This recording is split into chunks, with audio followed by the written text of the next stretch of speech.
The human delegation waited patiently in the docking bay of the massive Galvatory starship, ready to depart for the Interstellar Alliance summit on Orion Prime.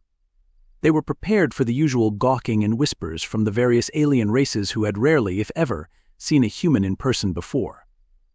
What the aliens were not prepared for, however, were the bizarre and terrifying creatures accompanying the humans.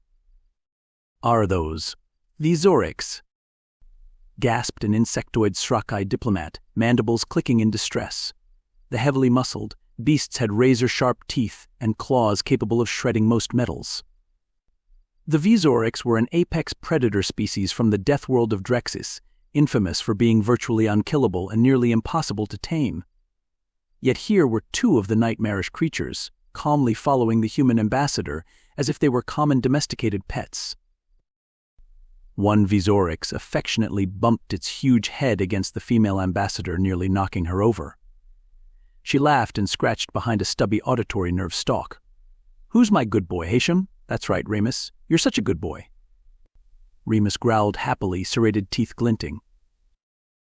The Vzorix diplomat felt its compound eyes nearly leap from their stalks. This had to be some kind of trick. Vzorix would never allow themselves to be domesticated, especially not by soft, tiny, clawless humans. It backed fearfully away down the corridor, reconsidering if attending this year's summit was truly worth the risk. At the reception that evening, it became clear that Remus and Romulus, as the ambassador had named the Vzorix, were perfectly friendly. To humans, at least. They maintained a respectable distance while the delegates mingled, only occasionally padding over to nuzzle the ambassador or sniff curiously at the attaché case carried by one of her aides.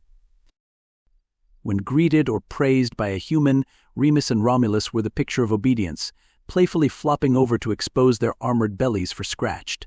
But whenever an alien delegate drew too near, their behavior shifted. Lip curled back from jagged teeth, muscles coiled tightly as if ready to pounce, claws digging furrows in the polished marble floors. The message was clear: humans were under the Vzorix's protection. One unfortunate Galvatory server discovered this when their balancing pole tipped too close. With lightning speed, Remus snatched the pole in his jaws, crunching the sturdy metal spikes between his teeth. The server went tumbling backwards while Remus glared, a tense standoff developing until the human ambassador intervened. "The Remus. Drop," she ordered calmly. After a reluctant pause, Remus spat out the mangled pole and trotted dutifully back to the ambassador's side. "Terribly sorry about that," said the ambassador to the furious Galvatory delegation head. "But you know how protective Vzorix get with their humans." "Is their humans?" This only deepened the mystery and unease for the rest of the summit attendees. Humans had made first contact less than 50 solar cycles ago, an insignificant eye blink in galactic terms.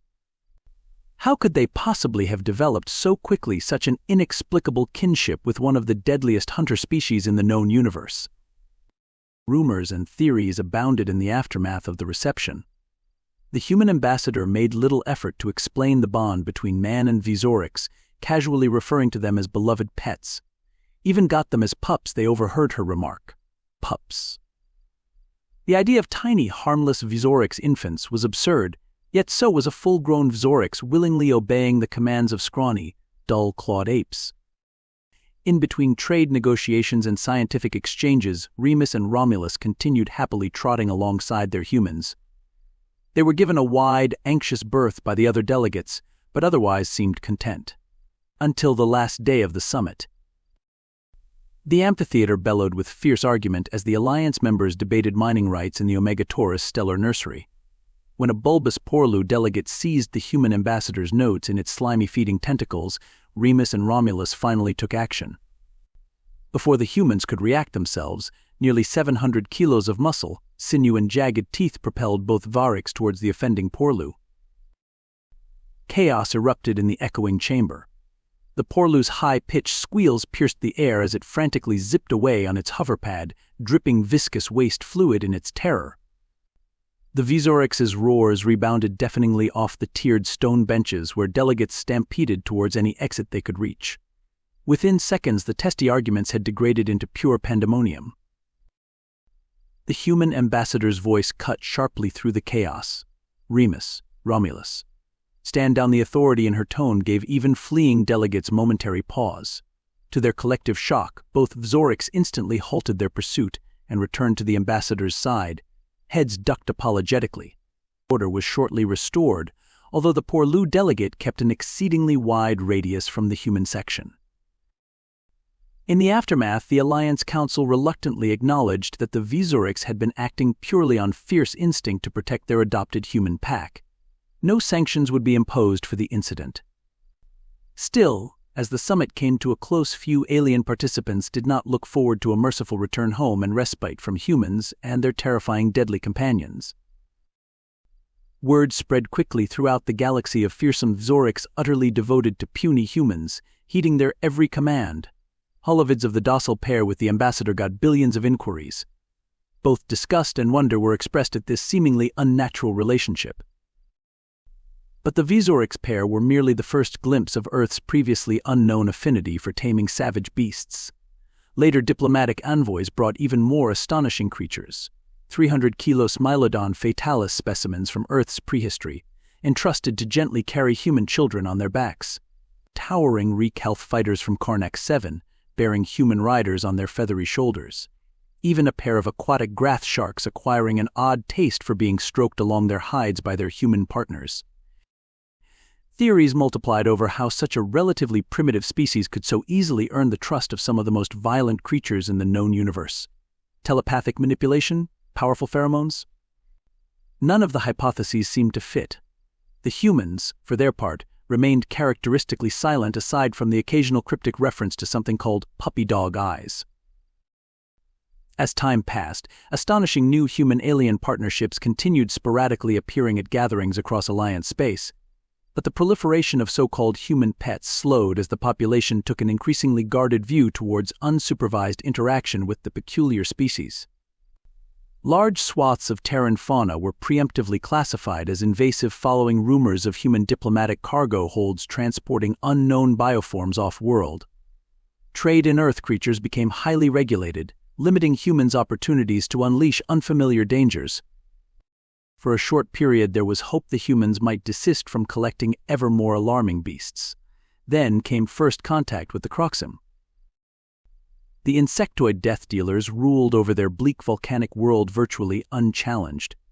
Covered in icy exoskeletons, they were faster, stronger, and better armed biologically than any rival. Only the hardiest detritivores could eke out an existence hiding in Croxim hives or fuse piles too pathetic to be deemed worth expending the minute calories to eradicate. Or so it had been for eons, until the humans arrived. When curious humans made first contact with the Croxim, they immediately dropped to all fours, diurnal eyes disappearing behind bizarre nictitating membranes in apparent terror. This delighted the Croxim commander, until the bizarre apes began excitedly stroking the deadly razored limbs nearest them, making odd rumbling noises in their respiratory cavities. The razor edges should have sliced their pudgy hide instantly to ribbons. Instead, the humans persisted gently caressing and rubbing the deadly appendages, remarking on the Croxim's sleek beauty and lovely coloring. Unnerved but intrigued, the commander allowed the humans to live and took them captive. Caged back on Crox Prime, instead of cowering in terror or begging for release, the bizarre softskins seemed positively thrilled at removing parasites from their captors' carapaces and lavishing them with odd tactile stimulation. The antisocial Croxim were instinctively appalled yet oddly fascinated. Rough carapace segments which had gone untouched for endless brutal life cycles were smoothed and polished under diligent human manipulation. The relief was undeniably pleasant. Soon Croxim hive queens across the planet demanded these ingenious new servants for their own harems. Competing hives raided each other in vicious battles to claim any wandering human captives.